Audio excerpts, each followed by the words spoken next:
Stars flickered like scattered diamonds across the endless dark of space. Cutting silently through that void was the massive Imperial flagship Dominator, its polished silver hull reflecting the distant light of faraway suns. On the command bridge, Admiral Tall stood with his arms folded behind his back, his scaled skin glowing faintly in the blue light of the control panels. Asterisk, how long until we reach Earth? He asked, the unfamiliar word rolling awkwardly across his forked tongue. Asterisk, 3 hours. Admiral Commander Mox replied, while tapping commands across a transparent display. Our scout ships have already entered their solar system. Their report indicates minimal defensive capability. Asterisk Admiral Tall gave a small nod, his yellow eyes narrowing slightly. The Emperor had assigned him to many first contact missions before, but this one seemed hardly worth his attention. Humans had only just reached their own moon. Their technology was primitive, and their world was fragmented into rival nations. Bringing them into the Empire would be easy. Asterisk prepare the standard intimidation formation, Tall ordered calmly. Let's show these primitives what true space power looks like. Asterisk behind the Dominator, 20 Imperial warships slid into perfect formation. Each one carried enough firepower to erase an entire city from orbit. This display of strength had persuaded hundreds of other civilizations to surrender without resistance. There was no reason humans would be any different. As the fleet approached Earth, however, sensors began detecting unusual activity. The humans had noticed them and were scrambling their own vessels.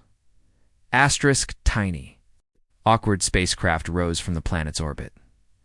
Asterisk Admiral. Tall almost laughed when he saw them on the viewing screen. Asterisk, look at those ships, Commander Mox sneered. They still use combustion engines.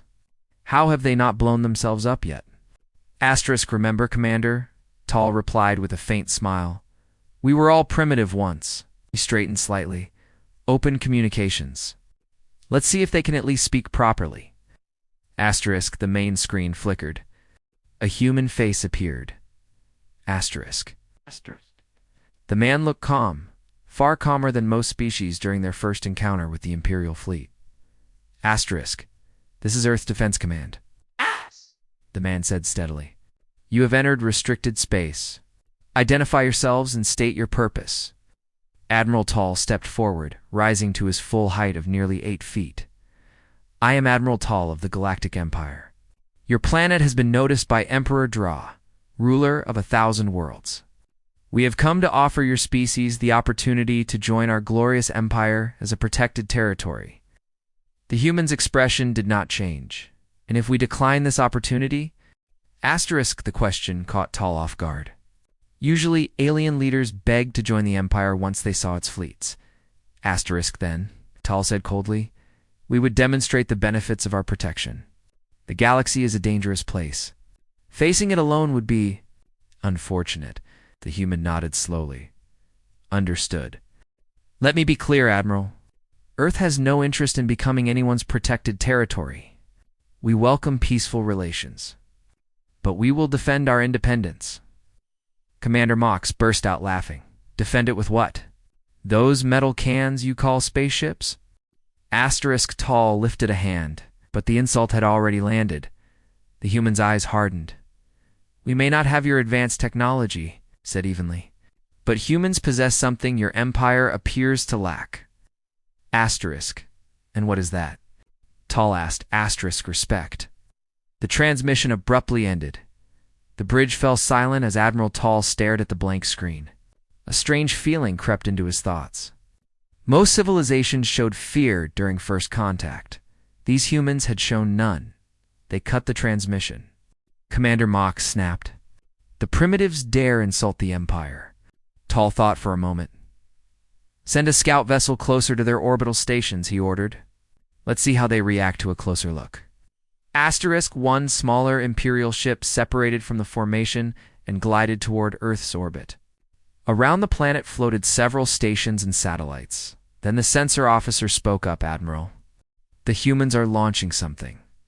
Asterisk, what kind of vessel? Tall asked. Asterisk small, primitive design, but moving faster than expected. Asterisk on the screen. A human craft sped toward the Imperial scout ship. It was tiny, barely a tenth the size of the Imperial vessel. Its boxy structure looked rough, almost improvised. Asterisk, are they trying to attack us? Mox laughed, but Admiral Tall wasn't laughing anymore.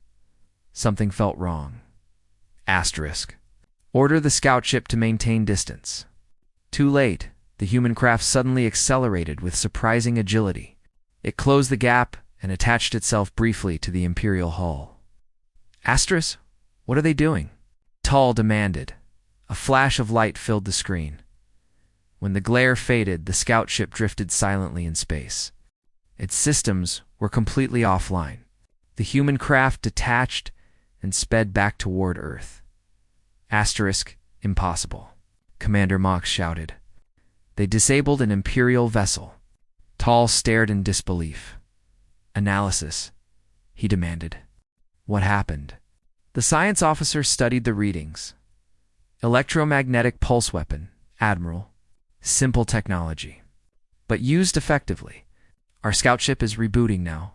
Tall felt a cold weight settle in his chest. No newly discovered species had ever damaged an Imperial ship during first contact. Never, Admiral. Incoming transmission from Earth, the communications officer said. The human general appeared again. That was a warning shot. Admiral, he said calmly, we prefer peace, but we are ready for the alternative. You have 24 hours to leave our solar system. The screen went dark again. Tall stood silent for several seconds. Asterisk, recall the fleet, he finally said. We need to report this to the Emperor. Asterisk, as the Imperial ships withdrew. Tall looked down at the small blue planet on the display. Asterisk, for the first time in his career. He felt uncertain. Asterisk will return, he murmured quietly. And next time, we won't underestimate you. What he didn't realize was that the Empire had already begun stepping into its worst nightmare. 3 months later, the Imperial Council chamber buzzed with tension as Admiral Tall stood before Emperor Drat. Asterisk, you are certain their technology is primitive? The Emperor asked slowly, his enormous form towering above the chamber. Bioluminescent patterns pulsed across his skin with irritation. Asterisk, yes, Emperor, Tall answered carefully. They still rely on chemical rockets. The disabling of our scout vessel was likely a fortunate strike. Emperor Draw's eyes narrowed. Then we shall send a proper greeting force. Before Tall could reply, the chamber doors burst open. A junior officer rushed inside, breaking every rule of protocol. Asterisk, forgive me, Emperor. He gasped, dropping to his knees. Long-range sensors have detected an object entering Imperial space in Sector 7? Asterisk, what object? The Emperor demanded. Asterisk A. Human ship, sir. Laughter swept across the council chamber. One human ship requires interrupting this meeting, Draw said coldly. The officer trembled. Because it is massive, Emperor. Nearly the size of one of our battle cruisers, and its energy readings are off the charts. The laughter died instantly. That's impossible, Tall whispered. The Emperor slowly stood. Captain Vivian, asterisk. A tall figure stepped forward from the shadows. Metallic implants covered half his face, enhancing his already formidable mind. Asterisk, take a battle group and intercept this vessel, Draw ordered. Determine whether it truly comes from Earth. Asterisk, yes, Emperor. Asterisk, soon after. 5 Imperial warships emerged from faster than light. Travel near the edge of Sector 7. Asterisk on the bridge of the lead vessel Invincible. Captain VEN, studied the sensor display. Asterisk there, his officer said quietly. The image zoomed in. The ship floating before them was enormous. It lacked the sleek elegance of Imperial designs. Instead, it looked thick, armored, and heavily reinforced like a flying fortress. Asterisk, that can't be a human warship. Vivian whispered. They're hailing us, the communications officer said. On screen, human officer appeared. This is Captain Jack of the Earth vessel Defiance. We request diplomatic talks with the Galactic Empire. Captain Vivian studied him carefully. Your ship's capabilities contradict our intelligence reports. Explain. Liz smiled faintly. Captain, Did you really think humanity would reveal all its capabilities to the first aliens that arrived threatening our planet? Vivian felt his mind racing. If humans had hidden this, what else were they hiding? Asterisk later, Captain Jack and 3 officers boarded the Invincible for negotiations. Among them was a scientist named Dr. Anna. Asterisk, our technology simply followed a different philosophy, she explained. Asterisk, your empire builds machines like fine jewelry, precise and elegant. Humans build like engineers preparing for disaster. Redundant systems, backup systems, and backups for the backups. A hologram of the Defiance appeared. Your fusion reactors rely on energy fields, she continued. Elegant, but fragile. Ours rely on layered materials strong enough to physically contain plasma. That's inefficient, an Imperial scientist protested.